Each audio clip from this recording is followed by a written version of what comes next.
Welcome back. Tense talks are expected between Israel's new Prime Minister Benjamin Netanyahu and US President Barack Obama when they meet in Washington, D.C. next week. There's much on the agenda, as we've been discussing with Aaron David Miller from the US Advisory Council of Israel Policy Forum, who advised 6 secretaries of state on Arab-Israeli negotiations. He's in D.C. While from Tel Aviv, we have author and journalist Ronen Bergman, the senior security and intelligence correspondent and analyst for Israel's largest daily newspaper, Yedioth Ahronoth. Now, before we get back to our discussion, in the break we took a poll in our live station chat room where we asked, will US-Israeli relations improve or worsen under the Obama and Netanyahu governments?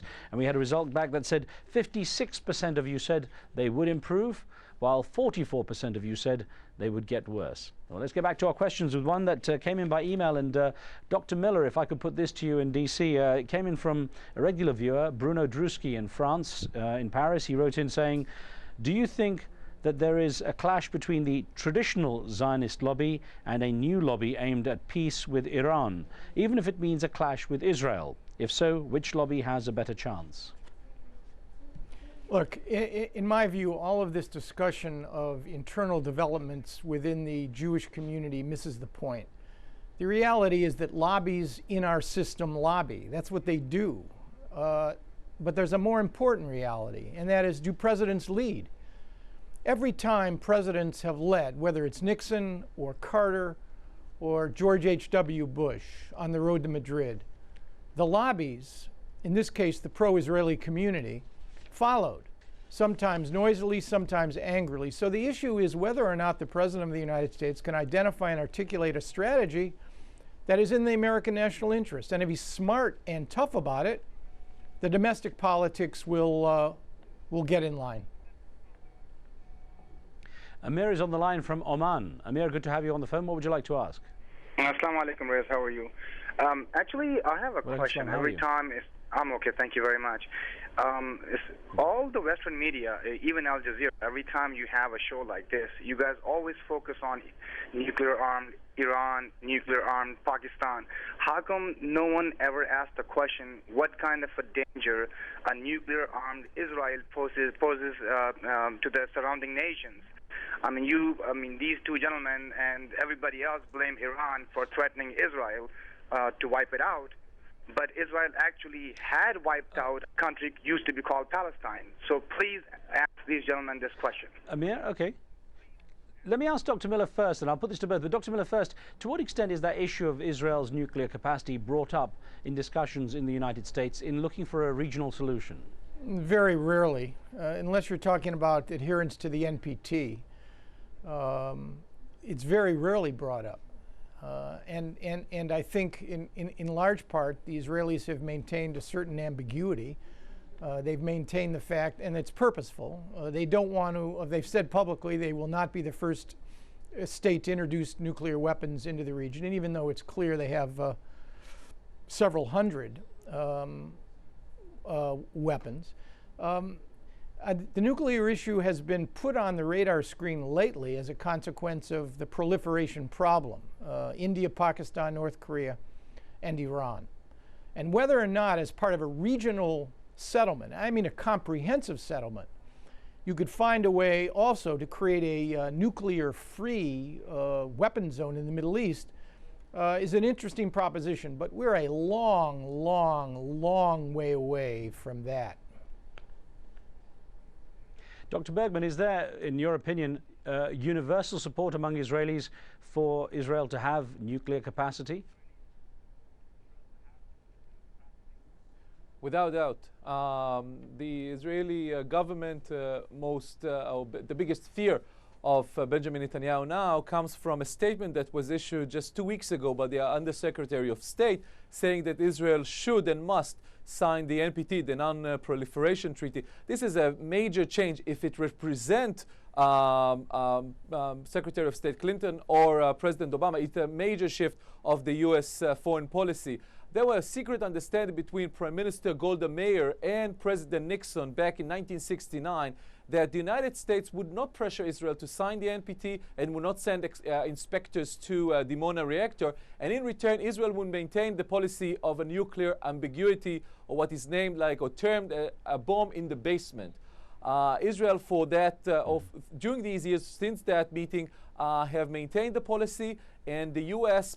did not pressure Israel and did not or prevented any sort of other pressure.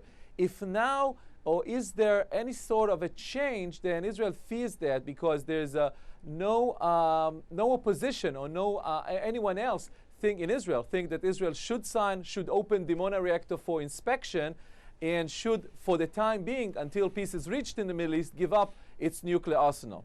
I was just going to ask if Farah in London has a question for us. Joining us from London on the phone. Farah, go ahead. Hi. My question is for both of the people on the show. What do you think the U.S. and Israeli reactions would be if the Hezbollah coalition wins the June elections in Lebanon? And is there a chance Lebanon will be isolated like Hamas was in Gaza? Thank you. Let me first get Dr. Bergman's impression, considering Israel's stance following the attacks on Lebanon in 2006. How closely is the situation in Lebanon being watched right now? Well, Hezbollah is the #1 political power in Lebanon. It basically controls the government. Hamas has renewed its arsenal since the war of 2006. It's being watched quite closely by Israeli intelligence. We know that the chief military commander of Hezbollah, Imad Murnia, was killed in Damascus back in February 2008, allegedly by Israeli Mossad agents. Israel treats Hamas as a strategic threat, and if Hamas dares to attack Israel, or any sort of friction would happen in the border, I would assume that what we saw back in summer of 2006 would be nothing compared to the clash that we would see now, because now today Israel determined not just Hezbollah, but also Lebanese infrastructure, government offices. Because of Hezbollah presence in the Lebanese government, they claim to see all these as potential targets. So if war breaks out again tomorrow, we would see Beirut as a prime target. Beirut and government installation, we would see all of them as prime target for Israeli airplanes, and God forbid if this happens. But I would think that today Hezbollah, Iran, its protege, and Israel, all of them do not want to see a coming friction, a coming confrontation in the Israeli northern border. Well, Dr. Miller, what's being done from the U.S. side to avoid that? What kind of effort is being made to try to make sure the situation in Lebanon is secure enough, certainly in a democratic way at least, so that there is no rising tension between Israel and Lebanon? I think American options here are quite limited. I mean, I think the great secret of the upcoming Lebanese elections is whether Hezbollah wins, or the March 8th coalition wins or loses. It will be a narrow victory or defeat.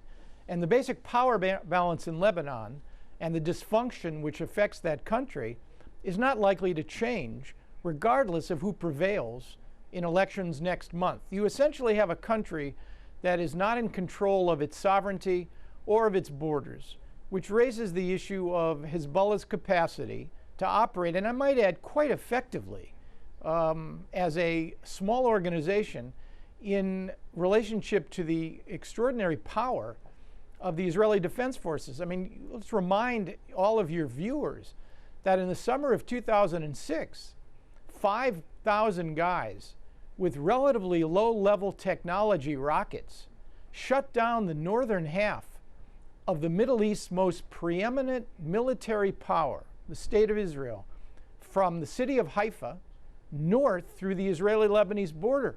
And frankly, unless the Israelis are prepared to reoccupy most of Lebanon, and even that I'm not sure would fix the problem, the notion of destroying Lebanese infrastructure and crippling the Lebanese state is not going to get the Israelis any further to accomplishing their objectives than was the case in the summer of 2006.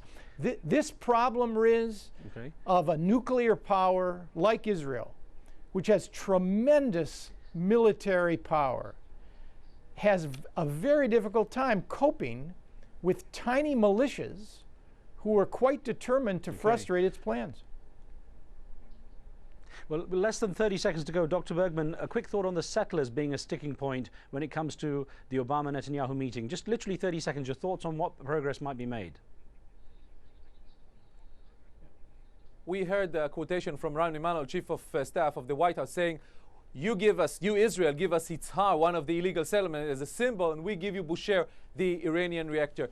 If Netanyahu asked President Obama to pressure Iran to set up a time frame from the dialogue, he would be demanded to declare the two-state solution and immediately evacuate all the illegal settlements. In this situation, under a right-wing government, being a right-wing himself, I'm not sure that the Prime Minister Netanyahu is able to deliver. Right. Well, thank you very much, Dr. Bergman, Dr. Miller. Thank you very much for your contribution on the show. On the next show, we speak with John Holmes, UN Under-Secretary General for Humanitarian Affairs, about a new report pointing to a lack of political will to prepare for disasters, leading to deaths, millions of deaths around the world. From me and the team, see you next time.